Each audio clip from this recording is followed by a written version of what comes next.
الحمد للہ رب العالمین والصلاة والسلام علی سید الانبیاء والمرسلین اما بعد فاعوذ باللہ من الشیطان الرجیم بسم اللہ الرحمن الرحیم۔ احکام القرآن کے سلسلے میں جس ٹاپک کا اب ہم نے آغاز کیا تھا پچھلے ایک دو پروگرام میں، وہ طلاق اور عدت سے متعلق ہے۔ مہر کے بارے میں بیان ہوا، پھر طلاق کے بارے میں، عدت کے بارے میں، اور اسی سے متعلقہ جو آیات احکام پر مشتمل ہیں، یعنی طلاق، مہر یا عدت سے متعلقہ احکام پر مشتمل آیات ہیں، ان کی وضاحت آپ کی خدمت میں عرض کر رہے ہیں۔ پچھلی مرتبہ جو آخر میں آیت عرض کی تھی وہ سورہ بقرہ کی آیت نمبر 229 تھی۔ اس میں اللہ تبارک و تعالی نے اولاً رجوع کرنے کے بارے میں کلام فرمایا کہ الطلاق مرتان، طلاقیں دو ہیں، فامساکم بمعروف، پھر بھلائی کے ساتھ روک لینا ہے، او تصریح باحسان، یا احسان کے ساتھ چھوڑ دینا ہے۔ اس میں اللہ تعالیٰ نے پہلے دو طلاقوں کا ذکر فرمایا اور اس کے بعد شوہروں کو اجازت دی ہے کہ تم رجوع بھی کر سکتے ہو اور چاہو تو پھر چھوڑ دو۔ تو اس بات کو سمجھنا بہت ضروری ہے کہ کس مقام پر رجوع کرنا صحیح ہے اور کس مقام پر انسان چھوڑے گا، اور چھوڑنے کا کیا تصور ہے۔ تو اس میں آپ کو بتایا تھا ایک تفصیل مختصر سی کہ طلاق کی مختلف اقسام ہوتی ہیں، جن اقسام کو ہم دو بڑی قسموں میں تقسیم کرتے ہیں۔ کچھ اقسام تو ان الفاظ کی وجہ سے بنتی ہیں کہ جو الفاظ طلاق دینے کے لیے استعمال کیے جاتے ہیں۔ تو دو طرح کے الفاظ طلاق دینے کے سلسلے میں استعمال ہوتے ہیں، ایک الفاظ صریح کہلاتے ہیں اور دوسرے کنایہ کہلاتے ہیں۔ صریح الفاظ وہ الفاظ ہوتے ہیں کہ جو اکثر طلاق کے لیے ہی استعمال ہوتے ہیں، دوسرے کسی مفہوم کے لیے بہت ہی کم استعمال ہوتے ہیں، جیسے لفظ طلاق، تو انہیں لفظ صریح کہیں گے۔ اور الفاظ کنایہ وہ کہلاتے ہیں کہ جو طلاق کے علاوہ دیگر مواقع پر بھی بکثرت استعمال کیے جاتے ہیں، جیسے لفظ آزاد۔ شوہر اگر چاہے تو طلاق کی نیت سے زوجہ کے لیے یہ الفاظ استعمال کر سکتا ہے کہ جا میں نے تجھے آزاد کیا، اور دوسرے مقامات پر بھی آزاد کا لفظ بکثرت استعمال ہوتا ہے، جیسے شوہر بعض اوقات بیوی سے کہتا ہے چلو اب تو تم پابندیوں سے آزاد ہو گئیں، نارمل موڈ میں ہے، بالکل کوئی کام کاج کے سلسلے میں مثلا کوئی ماسی گھر میں رکھ لی ہے تو شوہر بیوی سے کہہ لو کہ اب تو تم آزاد ہو نا، تو مراد یہاں پہ کام سے آزادی ہوگی۔ تو خلاصہ کلام یہ ہے کہ یہ لفظ آزاد جو ہے وہ طلاق کے لیے بھی استعمال ہو سکتا ہے اور طلاق کے علاوہ میں بھی استعمال ہو رہا ہے۔ اسی طرح جا یہاں سے چلی جا، نکل جا، بوریا بستر گول کر، اس قسم کے الفاظ دونوں چیزوں کے لیے چونکہ استعمال ہو سکتے ہیں تو انہیں کہتے ہیں الفاظ کنایہ۔ الفاظ صریحہ سے جو طلاق واقع ہوتی ہے وہ الفاظ ایک ہوں یا دو دفعہ ادا کیے گئے ہوں، ان سے طلاق رجعی واقع ہوتی ہے۔ 3 دفعہ کے بارے میں تو آپ کو پہلے بھی بتایا تھا کہ 3 طلاقیں چاہے الفاظ صریحہ سے ہوں، کنایہ سے ہوں، ان سے تو عورت نکاح سے نکل گئی بالکل، اور اب حلالہ کے بغیر واپس نہیں آ سکتی۔ کلام ہے کہ الفاظ صریحہ یا الفاظ کنایہ سے 1 یا 2 طلاق دی جائے تو کیا حکم ہوگا۔ تو اگر الفاظ صریحہ سے 1 یا 2 طلاقیں دیں تو طلاق رجعی واقع ہوتی ہے، اور طلاق رجعی کا مطلب یہ ہوتا ہے کہ شوہر دوران عدت زوجہ کو بغیر نکاح کے اپنی زوجیت میں واپس رکھ سکتا ہے۔ ہاں اگر طلاق رجعی میں دوران عدت شوہر رجوع نہ کرے تو پھر عدت ختم ہونے کے بعد نکاح ختم ہو جاتا ہے۔ اب اگر دوبارہ نکاح میں لینا چاہے گا تو جدید نکاح کرنا پڑے گا۔ جبکہ الفاظ کنایہ سے جو طلاق واقع ہوتی ہے تو عورت فوراً نکاح سے نکل جاتی ہے۔ اب دوبارہ اگر اس کو نکاح میں لینا چاہے گا، چاہے دوران عدت لے چاہے عدت کے بعد لے، تو جدید نکاح ہی کرنا پڑے گا۔ تو اب یہاں چونکہ اللہ تعالیٰ نے فرمایا کہ الطلاق مرتان فامساکم بمعروف، طلاق 2 ہیں، پھر بھلائی کے ساتھ روک لینا ہے۔ تو روک لینا یقینی سی بات ہے کہ اسی میں ہوگا جہاں پر رجعت ہو سکتی ہے۔ تو اس سے طلاق رجعی مراد ہے۔ یہاں پہ اللہ تعالیٰ نے 2 طلاق رجعی کا بیان فرمایا، اور پھر او تصریح باحسان، یا بھلائی کے ساتھ چھوڑ دینا ہے۔ چھوڑ دینے کا مطلب عدم رجوع ہے کہ رجوع نہ کرے حتیٰ کہ عدت گزر جائے۔ جب عدت گزر جائے گی تو لڑکی بیوی یعنی نکاح سے نکل جائے گی، یہ گویا کہ بھلائی کے ساتھ چھوڑ دینا ہے۔ اور بھلائی کے ساتھ چھوڑ دینے کا مطلب یہ ہے کہ ایسی کسی کنڈیشن کے ساتھ نہ چھوڑو کہ عورت کو ضرر پہنچے، مثال کے طور پہ 2 طلاقیں دیں اور واپس نکاح میں لینے کا ارادہ نہیں ہے، جب عدت پوری ہونے لگی 1 دن مثلا باقی ہے تو تیسری طلاق بھی دے ڈالی، تو اس کا نتیجہ یہ نکلے گا کہ پھر عورت پر مزید عدت بڑھ جائے گی اور اس کو مزید عدت گزارنی پڑے گی۔ تو اس لیے اس طریقے سے چھوڑنا کہ عورت کے لیے وہ چھوڑنے والا طریقہ باعث ضرر ہو، گویا کہ اس سے منع کیا جا رہا ہے۔ تو یہاں پہ 2 طلاق رجعی کا بیان ہے۔ باقی جیسے بھی آپ کو بتایا کہ طلاقوں کی اقسام جو ہیں 2، ہم ان کو بڑی قسموں میں تقسیم کر سکتے ہیں کہ ایک تو الفاظ کے نتیجے میں مارز وجود میں آتی ہیں، وہ 2 طلاقیں ہیں، طلاق رجعی اور طلاق بائن، اور باقی 3 اقسام ایسی ہیں جو ایک تو طلاق جس وقت میں دی جاتی ہے اس وقت کے اعتبار سے وہ بنتی ہیں، اور دوسرا کچھ طریقہ کار ایسا ہوتا ہے کہ اس طریقہ کار کی بنا پر وہ اقسام بنتی ہیں۔ وہ 3 اقسام ہوتی ہیں، اس کا بیان انشاءاللہ آگے ایک آیت کے تحت آئے گا، اس پہ پورا تفصیل سے عرض کریں گے۔ وہ 3 طلاقیں ہوتی ہیں، ایک طلاق احسن کہلاتی ہے، ایک طلاق حسن کہلاتی ہے، اور ایک طلاق بدعی کہلاتی ہے۔ احسن معنی سب سے بہترین طلاق، حسن اچھی طلاق، اچھے انداز سے دی گئی طلاق، اور بدعی یہ بدعت سے نکلا ہے، یعنی ایسی طلاق جو بدعت ہے اور اس کا مرتکب گناہگار بھی ہوتا ہے۔ تو اس کا بیان انشاءاللہ آگے آئے گا۔ تو اللہ تعالیٰ نے یہاں پر الطلاق مرتان جو بیان فرمایا، اس سے مراد 2 طلاق رجعی ہیں، اور اس میں اللہ نے فرمایا فَإِمْسَاكٌ بِمَعْرُوف، پھر بھلائی کے ساتھ روک لینا ہے، یعنی اس قصد و ارادے سے روکنا نہ ہو کہ میں اس کو روک لیتا ہوں اور پھر میں اذیت اور تکلیف دیتا رہوں گا، پریشان کروں گا، اس کو نکاح میں مقید کر کے رکھوں گا، یہ فاسد ارادے نہ ہوں، بلکہ اچھے ارادے کے ساتھ دوبارہ نکاح میں لے لو، اور یا پھر تصریح بإحسان، یہ اچھے انداز سے چھوڑ دو کہ تم مہر جو ہے اس کے عورت کا مہر ادا کرو، اس کو ضرر نہ پہنچاؤ، اس کی عدت کو مزید وسیع کرنے کی کوشش نہ کرو اور اس کو جانے دو۔ تو دونوں صورتوں میں آپ یہ دیکھیے کہ جہاں طلاق رجعی کا حکم بیان ہوا وہاں پر ہی گویا کہ اللہ تعالیٰ نے بھی معروفین کی قید سے شوہروں کو اس بات پر مجبور کیا ہے، انہیں مکلف بنایا ہے، انہیں مقید کیا ہے کہ عورتوں کے ساتھ اچھا سلوک کرو، بھلائی والا سلوک کرو۔ گویا کہ یہ حکم کے لیے قید ہے، بھی معروف دونوں قید بنی ہے، اور قید ایک طرح کی شرط ہوتی ہے، تو گویا کہ اللہ تعالیٰ نے لازم کر دیا ہے شوہروں پر کہ اگر وہ بیوی کو رکھنا چاہیں تو اچھے انداز سے رکھیں، اور اگر چھوڑنا چاہیں تو پھر بھی یہ طریقہ نہیں ہے کہ پوری زندگی ایک ساتھ تعلق تھا، پیار کا، محبت کا، احسان کا تعلق تھا، اور جب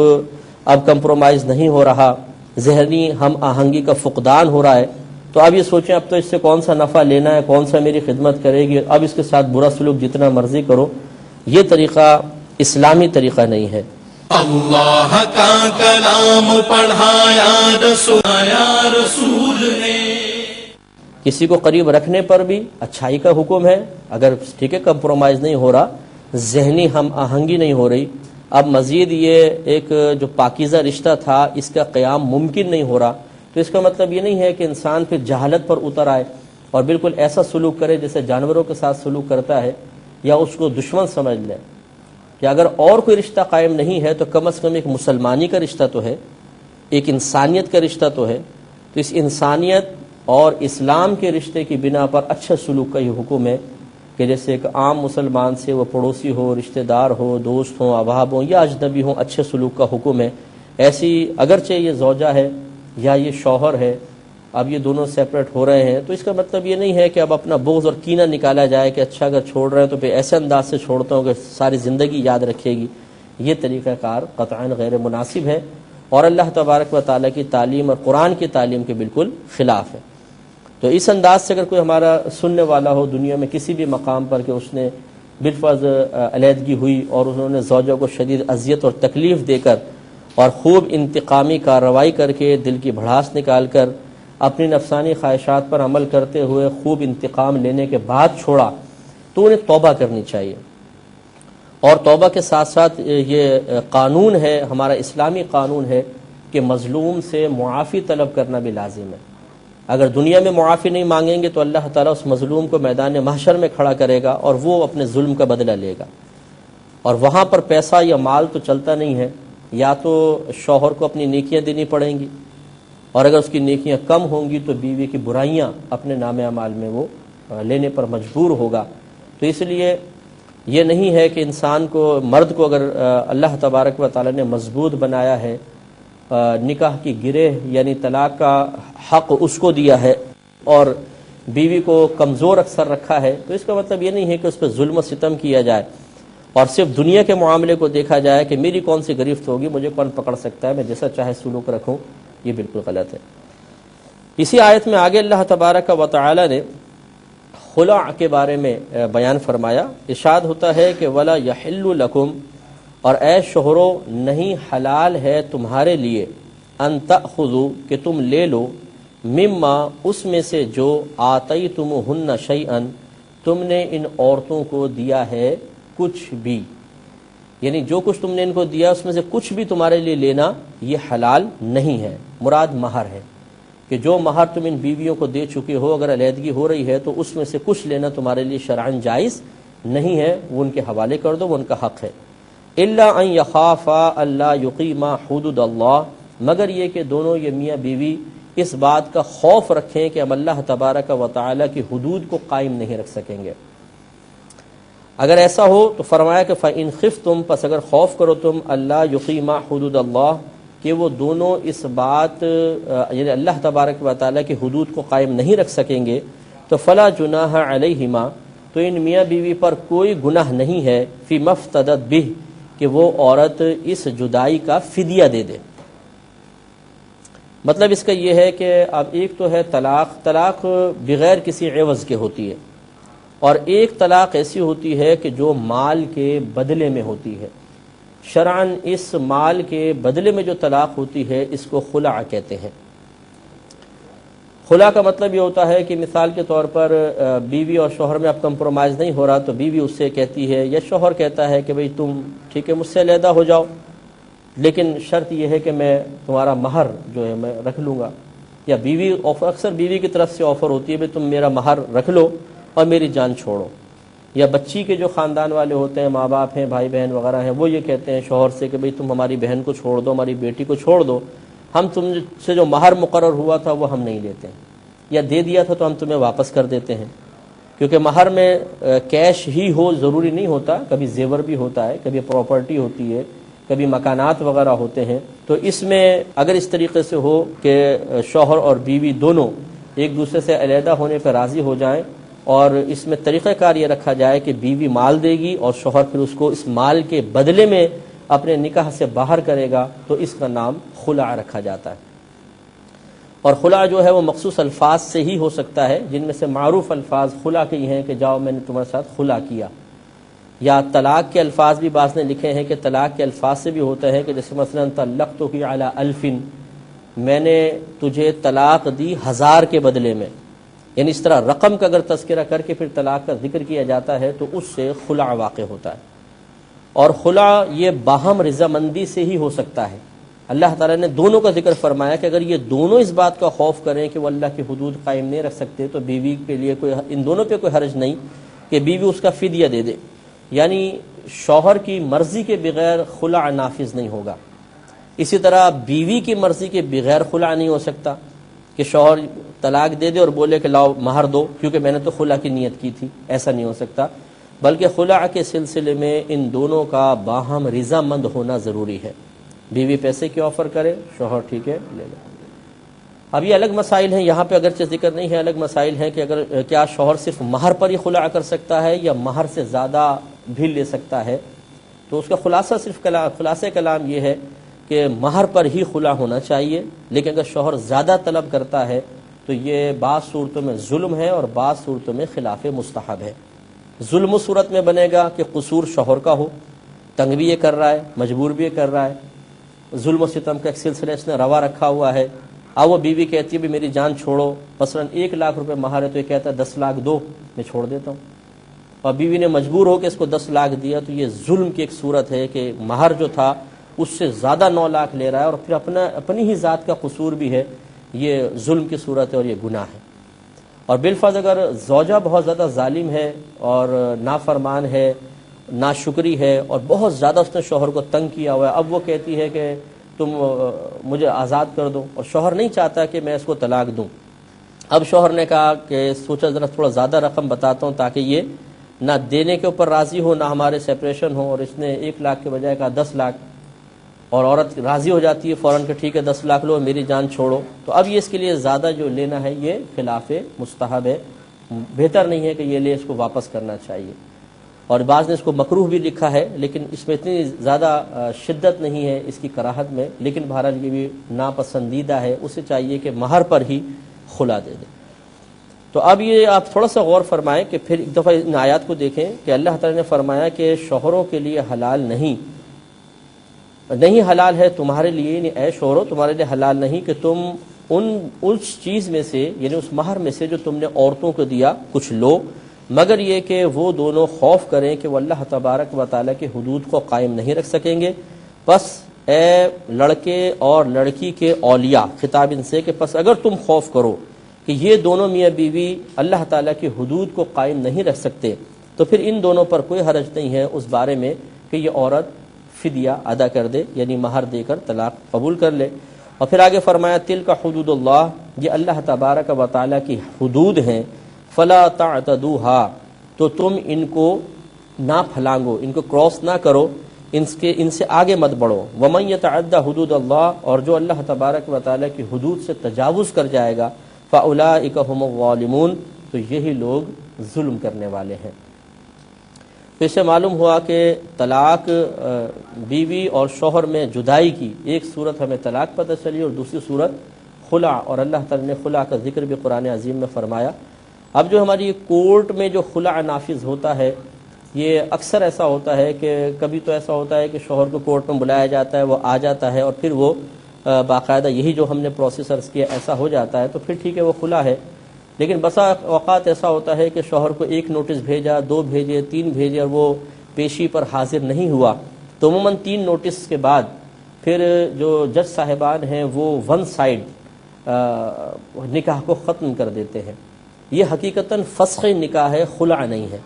لیکن اس کو کورٹ کی اصطلاح میں خلع ہی کہا جاتا ہے کہ جو عورت کو عورت نے خلع لے لی ہے، جبکہ خلع یقیناً 2 سائڈ سے ہی ہوگا کہ شوہر بھی راضی ہو، بیوی راضی ہو، تب خلع ہوتا ہے، بغیر اس کے خلع نہیں ہوتا۔ اللہ کا کلام پڑھایا رسول، صفا کو لکھایا رسول نے۔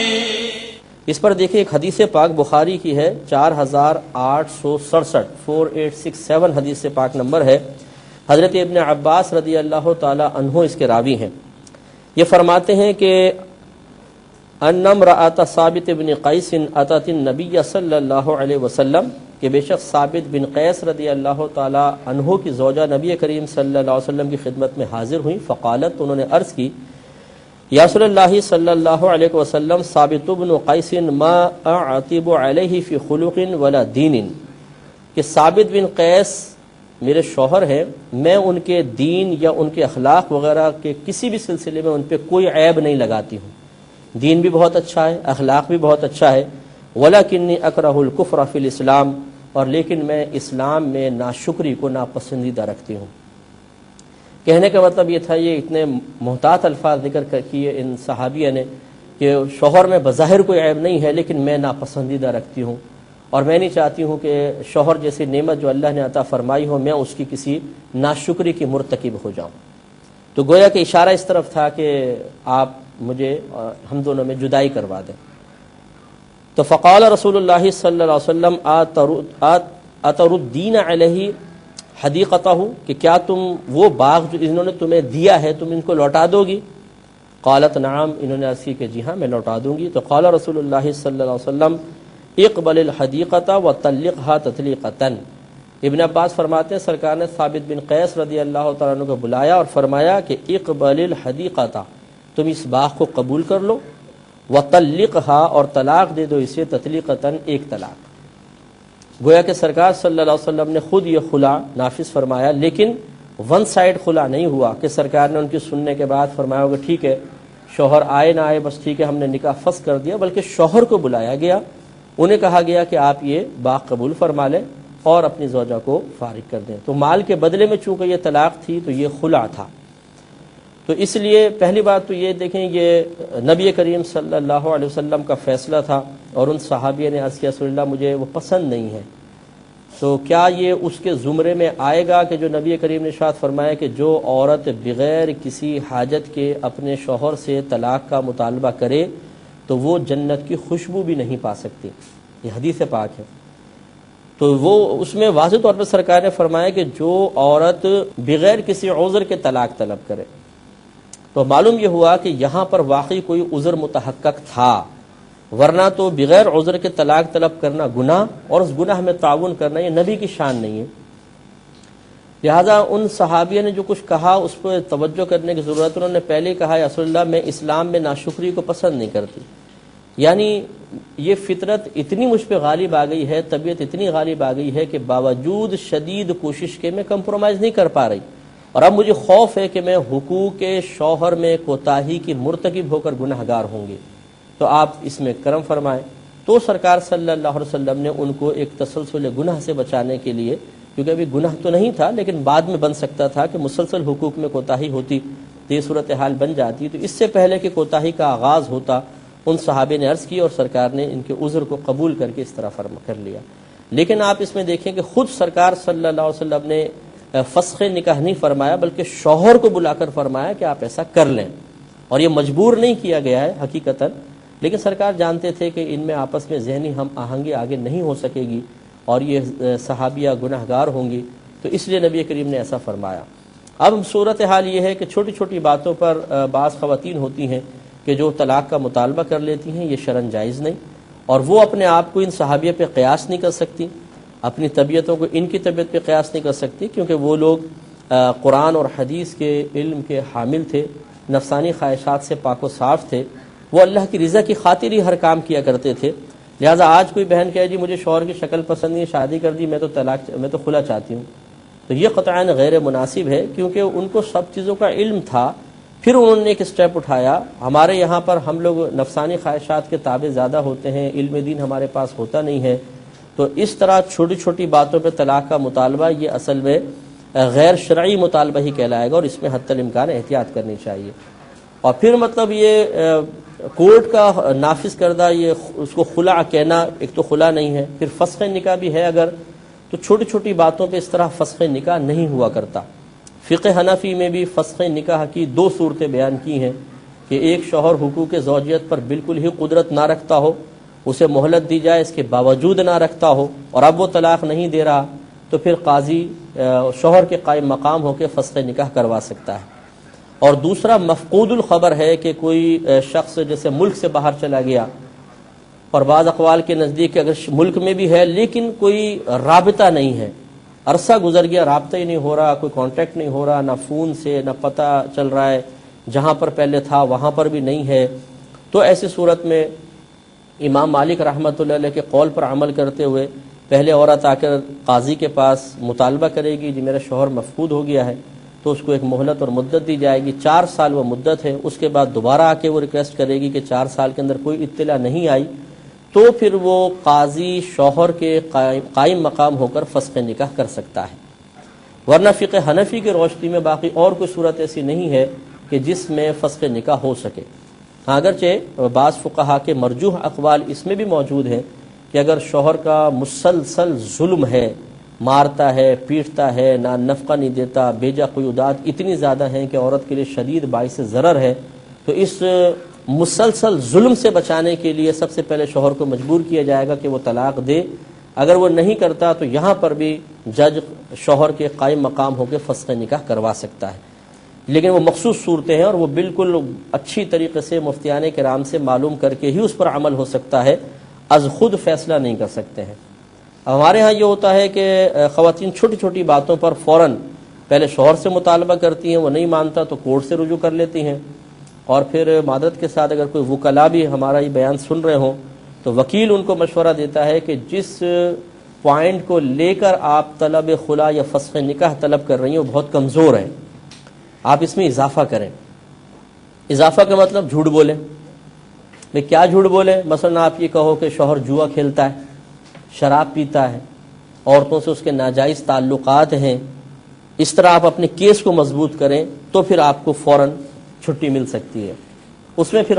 بعض اوقات یہ ہر ایک نہیں کرتا ہے، میں نہیں کہہ رہا ہوں کہ ہر ایک کرتا، لیکن بسا اوقات یہ ٹیکنیکس بھی بتائی جاتی ہیں جان چھڑانے کے لیے، پھر وہ اسی طرح کی باتیں بیان کر دیتی ہیں اور ان جھوٹی باتوں کے اوپر یہ فسخ نکاح نافذ ہوتا ہے، یعنی نافذ کیا جاتا ہے، بہرحال شرعن نہیں ہوتا۔ تو آپ خود سوچئے کہ ایک تو چھوٹی چھوٹی باتوں پر خلا کا مطالبہ، دوسرا پھر جہاں شریعت کی اجازت ہی نہیں وہاں فسخ نکاح کا ارتکاب، اور وہ بھی پھر جھوٹ کے اوپر بنیاد رکھتے ہوئے۔ تو اس کا مطلب یہ ہے کہ اس قسم کا جو خلا کہہ لیں آپ اس کو کورٹ کی اصطلاح میں یا شرعی اصطلاح میں فسخ نکاح کہہ لیں، وہ نافذ نہیں ہوگا،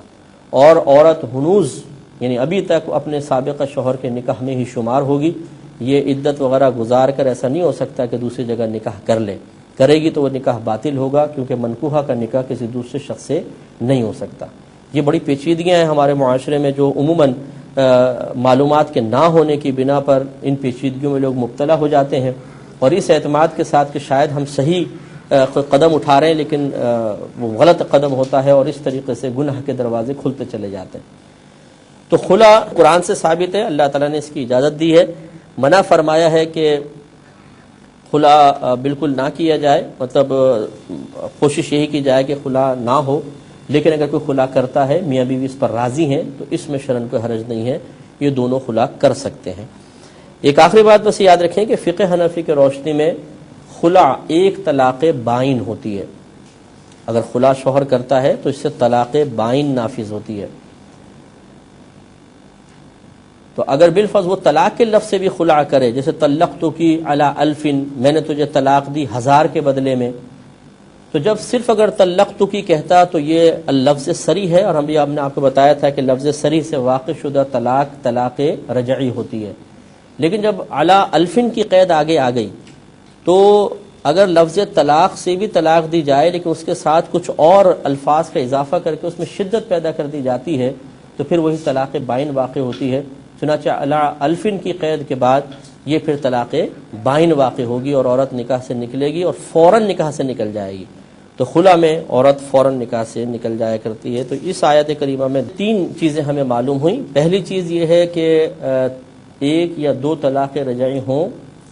لفظ صریح سے طلاق دی گئی ہوں تو رجوع کا شوہر کو اختیار رہتا ہے، چاہے رجوع کرے اور نہ رجوع کرے تو پھر عورت نکاح سے نکل جائے گی۔ دونوں چیزوں کا اختیار ہے، رجوع بھی کر سکتا ہے، چھوڑ بھی سکتا ہے۔ دوسرا، اللہ تبارک و تعالی نے شوہروں پر اس بات کو حرام رکھا کہ وہ عورتوں سے بغیر کسی عذر کے ان کا مہر زبردستی لے لیں، کیونکہ پیچھے آیات گزر چکی ہیں جس میں ہم نے آپ کی خدمت میں عرض کیا تھا کہ اللہ تبارک و تعالی نے عورتوں کی خوشی کے ساتھ مردوں کے لیے اجازت دی تھی کہ وہ ان کا مہر لے سکتے ہیں۔ چنانچہ یہاں جو وَلَا يَحِلُّ لَكُمْ کا الفاظ آئے کہ تمہارے لیے حلال نہیں بلکہ حرام رکھا گیا ہے کہ تم جو کچھ تم نے عورتوں کو مہر دیا واپس لو، تو زبردستی والی صورت کے ساتھ اس کو مقید کرنا ضروری ہے۔ تیسرا، پھر خلا کا حکم بیان فرمایا کہ اگر دونوں آپس میں کمپرومائز نہیں کر سکتے تو پھر شوہر کو چاہیے کہ وہ عورت کو آفر کر دے یا عورت شوہر کو آفر کرے کہ آپ مجھ سے مہر لے لیں، یا جو مہر دینے والے تھے وہ نہ دیں اور اس کے بدلے میں مجھے نکاح سے فارغ کر دیں۔ اس کو شرعی اصطلاح میں خلا کہتے ہیں۔ اللہ تبارک و تعالی ان تمام باتوں کو ذہن میں محفوظ رکھنے کی توفیق عطا فرمائے۔ اللہ کا کلام پڑھایا رسول نے، اصحاب صفا کو لکھایا رسول نے۔ جی فرمائیں۔ ثابت بن قیس کی زوجہ والا جو واقعہ آپ نے ارشاد فرمایا، اور اس میں یہ بھی ساتھ ساتھ بیان فرمایا کہ موجودہ دور کی عورتیں جو ہے اپنے آپ کو ان پر قیاس نہیں کر سکتی، جبکہ نبی اکرم صلی اللہ علیہ وسلم نے فرمایا صحابی کالنجوم بأیہم اقتدیتم اہتدیتم۔ تو نبی کریم تو فرما رہے ہیں جس کی اقتدا کرو گے ہدایت پا جاؤ گے، تو پھر وہ حد فاصل کیا ہو جو ہمیں یہ بتا دے کہ ان معاملات میں صحابہ کی پیروی کرنی چاہیے اور ان میں نہیں۔ ٹھیک ہے، اچھا سوال ہے۔ دیکھیں مسئلہ یہ ہے کہ پہلی بات تو یہ کہ صحابہ کرام کی پیروی ان امور میں ہوگی کہ جو احکام سے اس انداز سے تعلق رکھتے ہیں کہ ہمارے لیے قابل عمل بھی ہوں۔ بعض چیزیں ایسی ہوتی ہیں کہ جو اس دور میں خاص کسی کے ساتھ کوئی معاملہ ہوا اور نبی کریم صلی اللہ علیہ وسلم کو بذریعہ وحی اس چیز کے بارے میں خبر دی گئی اور آپ نے اس کو بنیاد بنا کر ایک فیصلہ فرمایا، تو یہ بھی ایک مطلب بات جاننا بہت ضروری ہے کہ کیا یہ ان کے ساتھ ایک معاملہ خاص تھا یا کسی اور یہ عمومی حکم ہے یا نہیں۔ تو یہ وہ ایک خاص کنڈیشن ایسی تھی کہ حضرت ثابت بن قیس کی زوجہ کی کیفیت سرکار جانتے تھے، اور آپ چونکہ اللہ کے نبی ہیں، بذریعہ وحی آپ کو یہ چیز بتائی گئی، تو اس میں آپ نے یہ فیصلہ فرمایا۔ اس کے بعد اس طرح کے کوئی ایسے آپ کو بہت زیادہ ایسے کوئی واقعات نہیں ملیں گے۔ اگر یہ سب کے لیے ایک لائے عمل بن جاتا تو ہر عورت پھر ہر چیز کے اوپر خلا طلب کرتی کہ یہ تو دلیل بن جاتی، لیکن ایسے واقعات نہیں ہوئے، بلکہ یہ نبی کریم صلی اللہ علیہ وسلم نے ان کے ساتھ ایک یہ معاملہ فرمایا، اور اس میں بھی سرکار صلی اللہ علیہ وسلم نے شوہر کو بلا کر یہ فرمایا کہ آپ چاہیں تو طلاق دے دیں۔ تو گویا کہ یہ نبی کریم کو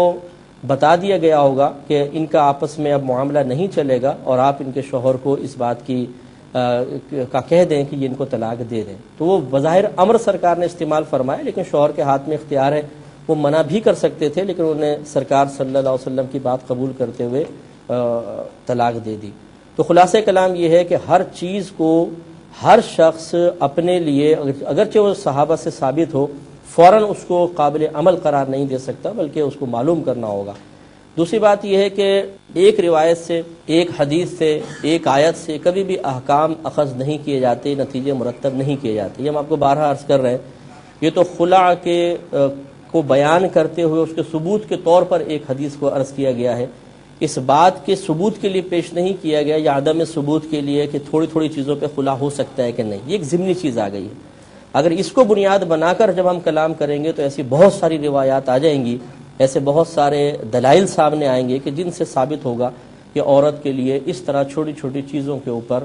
مطالبہ کرنا شرعاً جائز نہیں ہے۔ اور جب اس طرح کی باہم دلائل آپس میں بظاہر متعارض ہوتے ہیں، ٹکراتے ہیں، تو پھر یہ مجتہدین کا کام ہوتا ہے کہ ان میں آپس میں کیسے تطبیق پیدا کریں۔ تو جیسے وہ میں نے حدیث عرض کی، نبی کریم صلی اللہ علیہ وسلم نے فرمایا کہ جو عورت بغیر کسی صحیح ضرورت کے شوہر سے طلاق کا مطالبہ کرے تو وہ جنت کی خوشبو بھی نہیں پا سکتی ہے۔ تو اب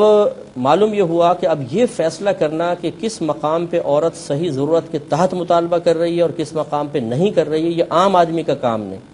بلکہ یہ مجتہد بتائے گا کہ اس مقام پر واقعی یہ آپ صحیح مطالبہ کر رہی ہیں، غلط مطالبہ کر رہی ہیں۔ لہٰذا صحابہ کرام کے عمل کو اگر کوئی شخص دلیل بنائے بھی تو وہ نہیں بنا سکتا جو ایک عام شخص ہے، بلکہ ایک مجتہد، ایک مفتی جو سابقہ مجتہدین کے اقوال کی روشنی میں فیصلہ کرنے کی صلاحیت رکھتا ہے، وہی بتا سکتا ہے۔ تو لہٰذا چونکہ ابھی ہمارا موضوع یہ نہیں تھا کہ خلع کے لیے کن کن چیزوں کو بنیاد بنا کر خلع لینا جائز ہے اور کن کا نہیں، تو اس لیے اس پہ ہم تفصیلی ہم نے دلائل بھی عرض نہیں کیے۔ مقصود یہ تھا کہ خلع قرآن سے بھی حکم اس کا ثابت ہے اور حدیث سے بھی ثابت ہے کہ نبی کریم نے خلع فرمایا، لیکن صورتحال اصل وہی ہے دلائل کثیرہ کی روشنی میں کہ چھوٹی چھوٹی بات پر خلع کا مطالبہ کر لینا یہ عورت کے لیے مناسب نہیں ہے۔ پھر بھی اگر عورت مطالبہ کرتی ہے، وہ یہ سمجھتی ہے کہ میں شوہر کے حق ادا نہیں کر سکتی اور وہ خلع کا مطالبہ کرتی ہے اور شوہر رضا مند ہو جاتا ہے چھوڑنے پر، تو بہرحال یہ بالکل گنجائش نکل سکتی ہے کہ انہوں نے اپنے معاملے کو شریعت کے دائرے میں لا کر حل کیا ہے، اس پر کیوں گرفت نہیں ہے۔ صاحب، اگر کسی عورت نے غلط بیانی کر کے کورٹ سے پھنس کے نکاح کروا لیا اور اب دوسرے شوہر سے وہ نکاح کر کے اس کے بھی 2 بچے ہو چکے ہیں، تو اب اس کا کیا حکم ہے؟ دیکھیے مسئلہ یہ ہے کہ جیسے کہ آپ کو بتایا کہ جب اللہ تبارک و تعالیٰ نے ابھی آگے آیت آ بھی رہی ہے کہ طلاق کا اختیار شوہر کے ہاتھ میں رکھا ہے، اور ضرورت شرعیہ کی بنا پر بعض مقامات پر قاضی کو شوہر کے قائم مقام رہتے ہوئے فسخ نکاح کی اجازت بھی دی ہے، لیکن وہ مقامات مخصوص ہیں۔ تو پھر انہی صورتوں پر عورت شوہر کے نکاح سے نکلے گی کہ یا تو شوہر اس کو نکاح سے باہر نکالے طلاق یا خلع کے ذریعے، اور یا پھر وہ صورتیں ہوں واقعی کہ جن کو مجتہدین یا مفتیان کرام یہ سمجھتے ہیں کہ یہ فسخ نکاح کے قابل بنتی ہیں۔ اگر کوئی بہن ان تمام چیزوں کو فراموش کر کے اور وہ کوئی اور فیصلہ اپنے حق میں کروا لیتی ہیں، جیسے انہوں نے فرمایا کہ غلط بیانی کر کے، تو یقیناً وہ سابقہ شوہر کے نکاح سے باہر نہیں نکلیں۔ لیکن مسئلہ یہ ہے کہ اب انہوں نے یہ سمجھا کہ ان کے پاس ایک ظاہری دلیل یہ موجود ہے کہ جی ہمارے حق میں چونکہ فیصلہ ہو گیا، اس لیے ہمیں اگلا نکاح کرنا ہمارے لیے جائز ہے۔ تو جب شبہ کے ساتھ کوئی قربت ہوتی ہے یا تعلق قائم ہوتا ہے تو اس کو زنا سے تعبیر نہیں کرتے ہیں، بلکہ اس کو وطی حرام سے تعبیر کیا جاتا ہے، اور جو بچے پیدا ہوتے ہیں ان کو ولد الزنا نہیں کہتے بلکہ ولد الحرام کہتے ہیں۔ تو یوں ایک اس میں گنجائش یہ ہو سکتی ہے، یعنی گنجائش سے مراد یہ ہے کہ اس کو زنا قرار نہ دیا جائے، بلکہ چونکہ اب باقاعدہ ایک کورٹ جو ایک ہمارا معتمد ادارہ کہلاتا ہے وہ ایک فیصلہ کر رہا ہے اور اس کو عوام کی ذہنی رسائی تمام کی شرعی مسائل تک نہیں ہوتی، ان کے پاس ایسے وسائل نہیں ہوتے بسا اوقات کہ وہ مفتیان کرام تک پہنچ سکیں، اور انہوں نے اس کو بنیاد بنا کر اپنے حق میں ایک فیصلہ کروایا، تو یہ ان کے لیے ایک دلیل بن گئی۔ اور جتنی بھی ایسی جرائم ہیں جن پر حدود قائم ہوتی ہیں تو ان کی حدیں شبہات سے ساقط ہوتی ہیں، اس میں بھی شبہ قائم ہو گیا ہے، تو چونکہ اس میں شبہ ہے لہٰذا اس کو احتیاط کا تقاضا یہی ہے کہ ولد الحرام یعنی وطی حرام قرار دیا جائے، نتیجے میں جو بچہ پیدا ہو اس کو ولد الحرام قرار دیا جائے، اس کو زنا قرار نہ دیا جائے۔ لیکن بعض علماء نے یقیناً یہ الفاظ بھی صراحتاً ہمارے مفتیان کرام نے لکھے ہیں کہ یہ اگر چونکہ سابقہ شوہر کی زوجت میں تھی اور ان کو چاہیے تھا کہ یہ علم دین سیکھتے اور انہوں نے علم دین نہیں سیکھا، اس کوتاہی کی بنا پر یہ رعایت کے بالکل مستحق نہیں ہے، لہٰذا ان کا دوسرا نکاح ناجائز اور حرام قرار دیا جائے، قربت ہو جائے تو زنا خالص ہے، بچے پیدا ہوں تو ولد الزنا ہے۔ خلاصہ کلام یہ ہے کہ دونوں صورتوں میں دیکھ لیں کہ کم از کم ولد الحرام سے یا وطی حرام سے نیچے تو کسی کا بھی قول نہیں ہے، تو اس لیے بہت احتیاط کرنی چاہیے۔ اگر ایسا کوئی رشتہ قائم ہو بھی جائے اور بعد میں شرعی مسئلہ معلوم ہو تو جدائی میں بالکل دیر نہ کی جائے اور فوراً سیپریٹ ہو جائیں، اور جتنا یہ گناہ سرزد ہوا بلکہ جتنے اس گناہ میں معاون بنے، چاہے وہ ماں باپ تھے چاہے بھائی بہن تھے، اگرچہ وہ انسانی ہمدردی کے تحت رشتے کے معاملے میں ہمدردی کی وجہ سے انہوں نے اس پہ تعاون کیا، ان سب پر توبہ کرنا واجب ہے۔ اور اگر کوئی ایسا گھر ہمیں نظر آتا ہے کہ جس میں اس قسم کی ناجائز طریقے سے سیپریشن کے بعد تعلق قائم ہوا ہے، تو مسلمانوں پر لازم ہے کہ انہیں ان کے گناہ کا اور غلطی کا احساس دلانے کے لیے ایسا رویہ اختیار کریں کہ جس سے وہ فوراً توبہ کی طرف مائل ہوں اور اس گناہ سے گناہ کے سلسلے میں اللہ تعالیٰ کی بارگاہ میں رجوع کریں، جس کا واضح طریقہ فقہا نے لکھا ہے کہ ان سے قطع تعلق کیا جائے، انہیں کسی تقریب میں نہ بلائیں، ان کی تقریب میں نہ جائیں، ان کو خوشیوں میں نہ بلائیں، ان کی خوشی میں شریک نہ ہوں، تاکہ ان کو احساس ہو اور وہ اس گناہ کو چھوڑ کر اللہ تعالیٰ کی طرف مائل ہو۔ اللہ کا کلام پڑھایا رسول نے، اصحاب رسول نے۔ جی، ایک یا دو طلاقیں دیں، عدت ختم ہو گئی، تو کیا اب مرد یا عورت کسی اور سے نکاح کر سکتے ہیں یا تینوں طلاقیں دینا لازم ہوگا؟ دیکھیں اس میں تینوں طلاقوں کا وقوع اگلے نکاح کے لیے کوئی شرط نہیں ہے۔ اگر ایک یا دو طلاقیں دی ہیں اور شوہر نے چاہے طلاق رجعی تھی چاہے طلاق بائن تھی، طلاق بائن میں نکاح نہیں کیا، عدت ختم ہو گئی ہے، طلاق رجعی میں اس نے رجوع نہیں کیا حتیٰ کہ عدت گزر گئی، تو وہ عورت نکاح سے باہر ہے۔ اصل میں دوسرے طلاق کے لیے سابقہ شوہر کی زوجیت سے باہر نکلنا ضروری تھا، تیسری طلاق کے ذریعے نکلنا ضروری نہیں تھا، بس زوجیت سے باہر نکل جائے۔ وہ ایک طلاق کی صورت میں بھی ہو سکتا تھا، دو طلاق کی صورت میں بھی ہو سکتا ہے، تو لہٰذا ان دونوں کے لیے شرعاً جائز ہے کہ یہ عدت ختم ہونے کے بعد طلاق بائن کے اندر یا طلاق رجعی، عدت میں تو ویسی نکاح نہیں ہو سکتا، اصل معاملہ عدت کے بعد ہی ہوگا۔ عدت کے بعد طلاق رجعی کے اندر بھی عورت نکاح سے باہر نکل جاتی ہے، اور طلاق بائن میں تو وہ فوراً طلاق کے الفاظ ادا کرتے ہی نکاح سے باہر ہوتی ہے، لہٰذا عدت گزر جانے کے بعد خصوصاً طلاق رجعی میں، کہ طلاق بائن میں تو ویسے ہی مطلب اگر وہ دوران عدت بھی شوہر رجوع کرنا چاہتا تو بیوی کی مرضی کے بغیر زبردستی نکاح تو نہیں کر سکتا۔ اصل طلاق رجعی ہے کہ طلاق رجعی میں دوران عدت بیوی چاہتی نہ چاہتی شوہر رجوع کا اختیار رکھتا ہے، لیکن جب شوہر نے رجوع نہیں کیا حتیٰ کہ عدت تمام ہو گئی تو اب عورت نکاح سے نکل گئی، اور اس عورت کے لیے خصوصاً دوسرے شخص سے نکاح کرنے کے لیے پہلے شوہر کی زوجیت سے باہر نکلنا ہی شرط تھا، اور وہ شرط پائی گئی، لہٰذا وہ دونوں کا نکاح کرنا بالکل درست ہوگا۔ جی چلیں، جی پوچھیں، آپ پوچھ لیں۔ نفاذ خلا کے لیے جانبین کی رضامندی ضروری ہے، جبکہ نفاذ طلاق کے لیے عورت کی رضامندی کی کوئی دخل حاصل نہیں، جبکہ خلا سے بھی عورت نکاح سے نکل جاتی ہے، تو ان دونوں کے حکم نفاذ میں فرق کیوں؟ دیکھیں مسئلہ یہ ہے کہ خلا اور طلاق میں تھوڑا سا فرق ہے۔ مثلا طلاق میں بہن کا کویشچن آپ نے سمجھ لیا کہ سوال یہی ہے کہ طلاق میں تو صرف شوہر کو اختیار ہے، زوجہ کی مرضی کا کوئی دخل نہیں ہے، لیکن خلع کے سلسلے میں شوہر اور بیوی دونوں کی مرضی لازم رکھی گئی ہے، حالانکہ طلاق اختیار تو شوہر کو ہے، تو یہاں پر پھر عورت کی مرضی کو دخل کیوں دیا گیا؟ مسئلہ بالکل واضح ہے کہ باب طلاق میں جب کسی عوض کے بغیر ہوتی ہے تو وہاں پر چونکہ عورت کو بدلہ تو دینے رہی، صرف شوہر کو ہی ایک وہ جو حق اللہ نے اختیار دیا ہے طلاق دینے کا وہ اس کے پاس ہے، لہٰذا اسی کو اختیار دیا گیا کہ وہ طلاق دے سکتا ہے، اور شوہر بیوی اس کے بدلے میں چونکہ کوئی چیز نہیں دے رہی تو پھر اس کا اختیار یہاں پر کچھ بھی نہیں ہے۔ لیکن خلا کے معاملے میں آپ دیکھیں کہ اگر شوہر طلاق دے رہا ہے تو بیوی اس کے بدلے میں مہر بھی دے رہی ہے، ایک بدلہ باقاعدہ مقرر کر رہی ہے، تو جانبین سے کچھ ہے، شوہر کی طرف سے حق کا استعمال اور بیوی کی طرف سے اپنے حق کو ساقط کرنا، وہ مہر ہے چاہے لے لیا ہو تو واپس کرنا، یہ بھی حق ساقط کر رہی ہے، اگر نہیں دیا منع کر دیتی چلو ٹھیک ہے میں نہیں لیتی ہوں مجھے اس کے بدلے میں تم فارغ کر دو، تو یہ بھی اپنے حق کو ساقط کرنا ہے۔ تو اس طرف چونکہ ایک ہی حق ہے اس کے مقابل دوسرا نہیں تو شوہر ہی طلاق دے سکتا ہے بیوی نہیں، لیکن خلا کے باب میں چونکہ دونوں جانب سے ایک طرف سے حق کا استعمال دوسری طرف سے اپنے حق کو ساقط کرنے کا استعمال، یہ دونوں جانبین سے چیزیں ہیں، تو یہاں پر پھر بیوی کی مرضی کو بھی دخل دیا گیا اور بیوی کی مرضی کے بغیر شوہر ون سائیڈ خلا نہیں کر سکتا۔ ورنہ یہ دیکھیں ایک ظلم کی صورت بھی بن جاتی کہ شوہر طلاق بھی دے رہا ہے اور زبردستی اس سے مال بھی لے رہا ہے،